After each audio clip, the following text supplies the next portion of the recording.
Koronavirusты химиялык жол менен жасаган илимпоз кармалды деген маалымат айрым булактарда жарыяланды. Адистердин айтымында мындай билдирүүлөр Батыштын Кытайга каршы санкцияларына жол ачат. Россиянын Комсомольская правда сайтында төмөнкүдөй маалымат жарыяланды. Маалымат каражаттары Кытайды коронавирус менен жетишсиз күрөшүүдө. Дүйнөлүк экономика пандемиядан улам триллион жоготууга учурады деп гана эмес, биологиялык куралды жараткан деген негизде да ачык айыптай баштады. Бул тууралуу Британиянын жашыруун кызматтарына жана чалгындоо агенттерине шилтеме берүү менен Daily Mail басылмасы жазат.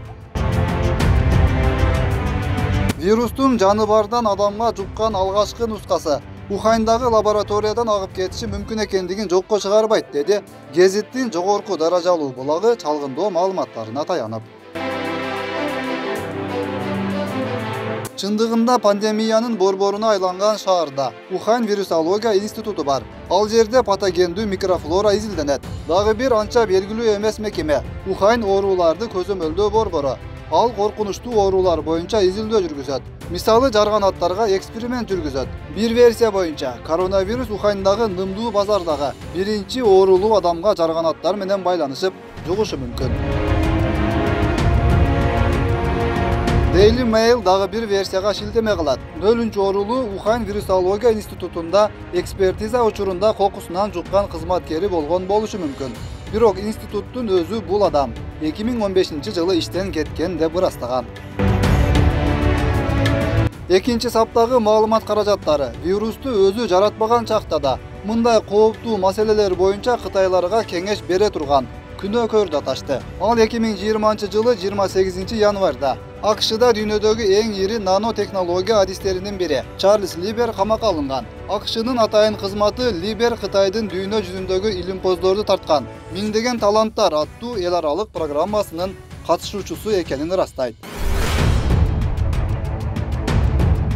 Айыптоолордун бири буга чейин Либер расмий билдирүүлөрүндө бул программага катышпагандыгын, бирок Кытай эл республикасы менен байланышы бар экендигин билдирген. Бирок АКШнын прокурорлорунун айтымында атайын кызматтар тарабынан бузулган электрондук поштанын негизинде 2012-жылы бул илимпоз Ухань технологиялык университети менен келишим түзүшү мүмкүндүгүн билдирген.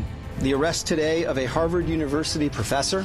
Прокурорлордун маалыматында вирусту саткан деп күнөөлөнүп жаткан Чарльз Либерди Кытай илимий стратег иретинде пайдаланган. Тест сыноосун сатканы үчүн Кытай Чарльз Либерге айына $50,000 маяна, жылына $158,000 төлөгөн. Кытай сатып алган тестин сынап көрүү үчүн Ухань технологиялык университетинде лабораторияга $1,5 миллион ачык каражат жумшаган деген маалымат бар. For trying to smuggle vials of biological material out of the United States to China and lying about it to federal investigators.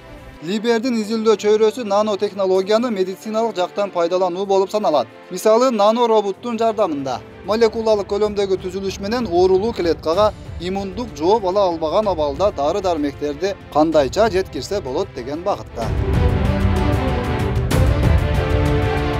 Бирок мунун бардыгы ошондой эле Чарльз Либердин Ухань вирусологдорунун изилдөөсүнө гипотетикалык катышуусунун мүмкүндүгү бир гана версия экендигин баса белгилейбиз деп жазылат басылмада. Бирок айрым маалымат булактары бул маалыматтар чындыкка дал келбейт деген тариздеги билдирүүлөрүн жарыялашууда. Өткүрбек Рахманов, Регион.